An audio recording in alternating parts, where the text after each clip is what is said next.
Graça e paz, bom dia. Como é que você está nesta manhã de quinta-feira, ensolarada? Hoje nós estamos aqui juntas. Não sei que momento do dia você está lendo, aliás, ouvindo este devocional, mas eu sei que o Senhor Deus está aí com você, amém? Apesar das circunstâncias. E o Senhor Deus, Ele é bom, amém? A palavra dele diz que as suas misericórdias se renovam a cada manhã. E eu quero continuar lendo com você o livro Esposa e Mãe, os segredos de uma mulher feliz e satisfeita no lar. E ela começa aqui, aliás, ela continua no capítulo 18, falando sobre disciplina, e ela começa aqui no título As Crianças Precisam Ouvir. E ela cita um versículo de Jeremias que eu quero ler com você. Eu vou abrir aqui na minha Bíblia para ler numa versão mais atualizada, que é Jeremias 11, do verso 4 ao 7. Vamos lá?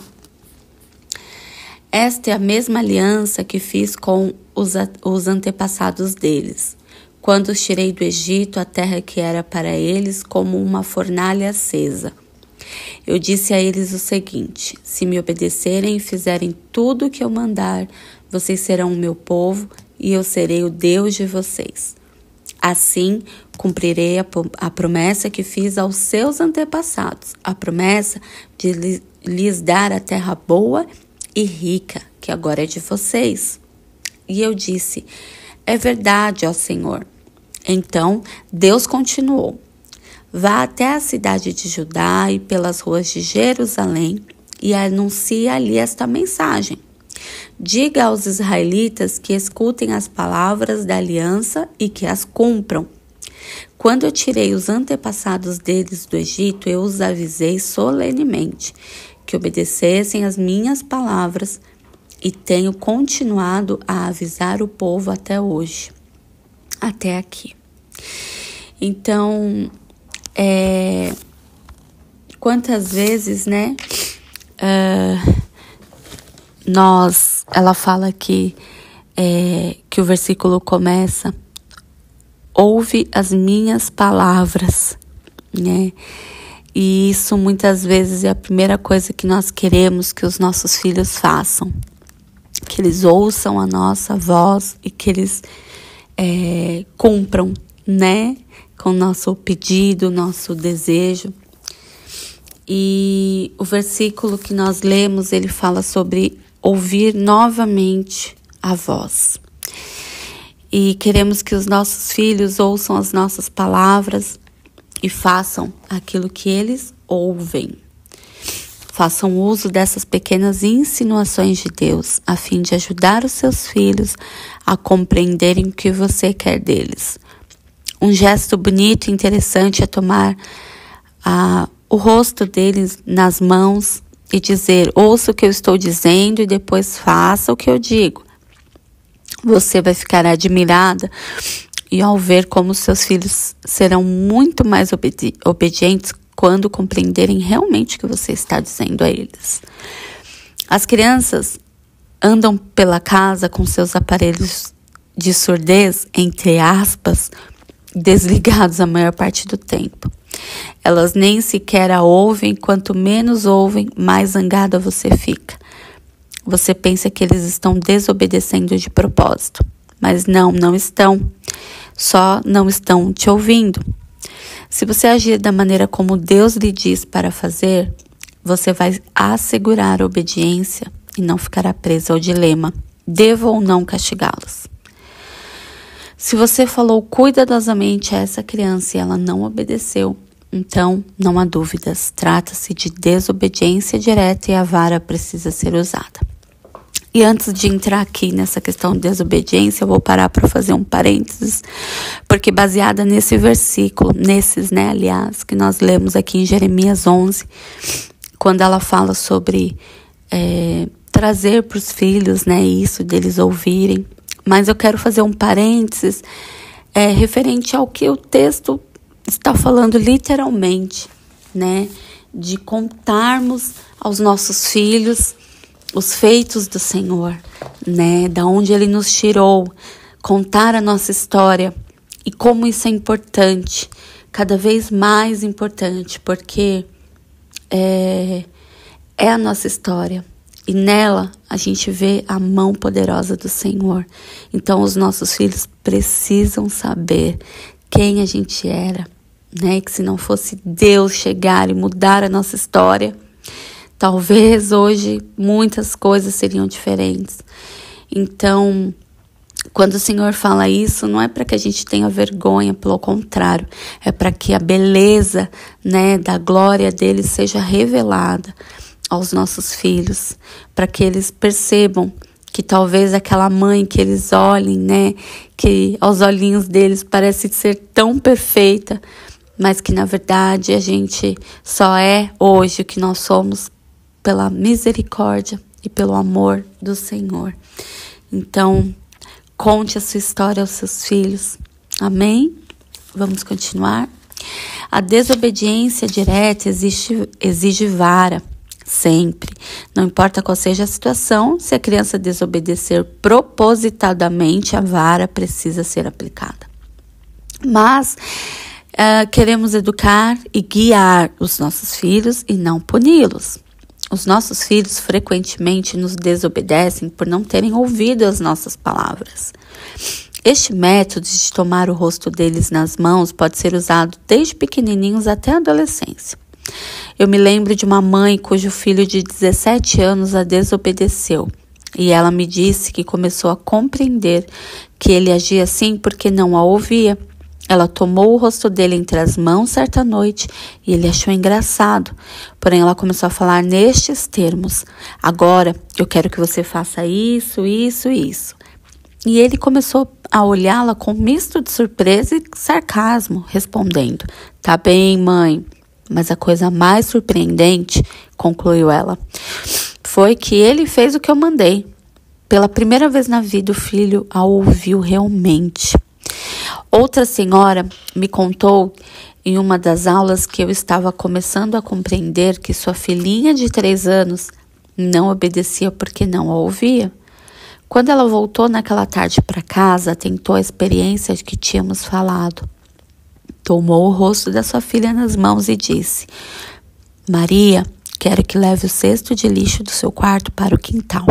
E faça isso agora mesmo. Não houve resposta. A criança virou, foi para o quarto, pegou o cesto e levou para o quintal. Uma obediência perfeita. Ela disse que achou um encanto a cena, mas o que mais admirou foi o que aconteceu com o filho de 5 anos que estava perto. Ele observou toda a cena e depois se aproximou dela e disse: Mamãe, você pode me fazer carinho como fez com a Maria? Veja, treinar o seu filho é um ato de amor e as crianças irão reconhecê-lo como tal.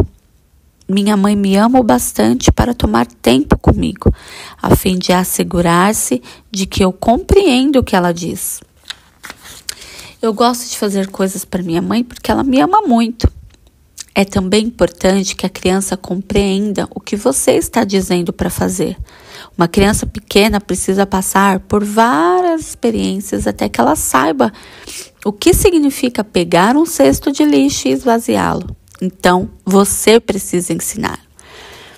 O som da presença. Gênesis 3:8 contém no texto original, um belíssimo pensamento. E eles ouviram o som da sua presença. Você sabe que sua presença tem um som? Você já ficou de costas para a porta da sala e sentiu quando alguém entrava?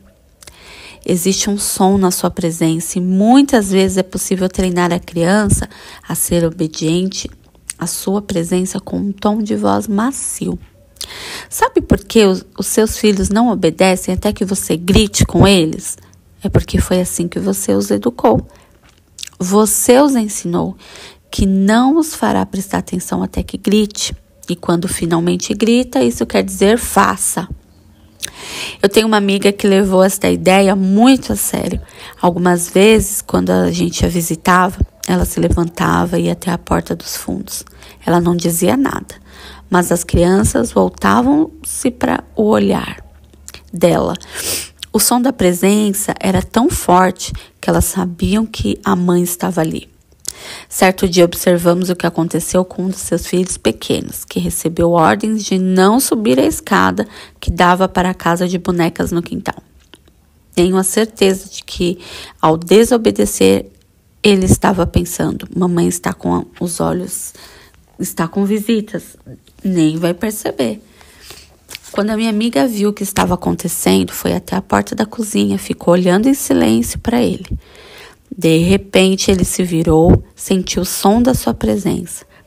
Ela não disse nenhuma palavra ao menino, apenas guiou com os olhos escada abaixo e ele desceu. Não se ouviu um som. Todavia, houve completa obediência. Depois, ela passou a exercer a disciplina necessária porque ele tinha desobedecido. Ela levou ele para outro cômodo e tratou da situação. Não me pergunte como isso funciona. Deus diz que é possível. Gastamos nossa energia e tempo fazendo coisas ao nosso modo. Põe alguns desses métodos em ação e veja se não muda o seu lar na educação dos filhos. Sei que isso vai acontecer porque são princípios de Deus e os princípios dele sempre têm valor. Ele ajudará através das situações difíceis. Existem uns poucos princípios para o uso eficaz da vara. Primeiro, nunca faça ameaças se não estiver decidida a cumpri-las. É melhor não falar da vara se não vai usá-la. Esta é uma das maiores frustrações na vida de uma criança. A mãe que ameaça, mas não cumpre. Creio realmente que quando ameaçamos uma criança e depois não cumprimos, nossa ameaça, isso faz com que se desenvolva no íntimo dela uma pequena raiz de amargura que fala em Hebreus 12:15. Ela começa a se sentir aborrecida com você e você não sabe o que está acontecendo. Esta criança a quem você ama é certa e que certamente deveria amá-la em resposta ao seu amor, começa a levantar uma parede entre você e ela. E você não consegue entender o que está errado. Verifique então a sua disciplina. A criança bem disciplinada, ela recompensará o seu esforço, dispensando-lhe amor, te dando amor. Elas geralmente gostam mais daquele que é o melhor disciplinador da casa, e o bom disciplinador é aquele que mostra amor e cuidado. Irmãs, eu vou parar por aqui. Aliás, estou terminando. Hoje vai ficar um pouquinho mais extenso. Outro princípio importante é estar sempre preparada para usar a vara quando necessário. Você devia levar uma na bolsa. Assim, será fácil usá-la quando sair para fazer compras. É sempre bom que as crianças saibam que ela está ali. Minhas filhas sabiam que o carro tinha breques e que sempre havia um lugar para estacionar. E assim sofreriam sempre as consequências se não se comportassem no carro. É perigoso permitir que as crianças nos distraiam enquanto estamos dirigindo. Muitos acidentes acontecem desta forma. As crianças devem divertir-se e devem ter o direito de expressar as suas opiniões, mas faz parte do treinamento de obediência aprender que não pode haver muita atividade dentro do carro. Agora sim, terminamos. Ainda no capítulo 18, não é o fim, mas que bênção, né, irmãs? Como eu já falei aqui algumas vezes, eu tenho 2 filhos pequenos, estamos nesse processo de educá-los, e como esses conselhos que ela traz aqui são valiosos, né? É aquilo, se nós nos atentarmos aos conselhos e praticarmos, é muito melhor, né? A gente aprender com os conselhos dos outros do que ter que passarmos por uma situação. Então, que Deus nos ajude, amém? Que Deus abençoe o seu dia.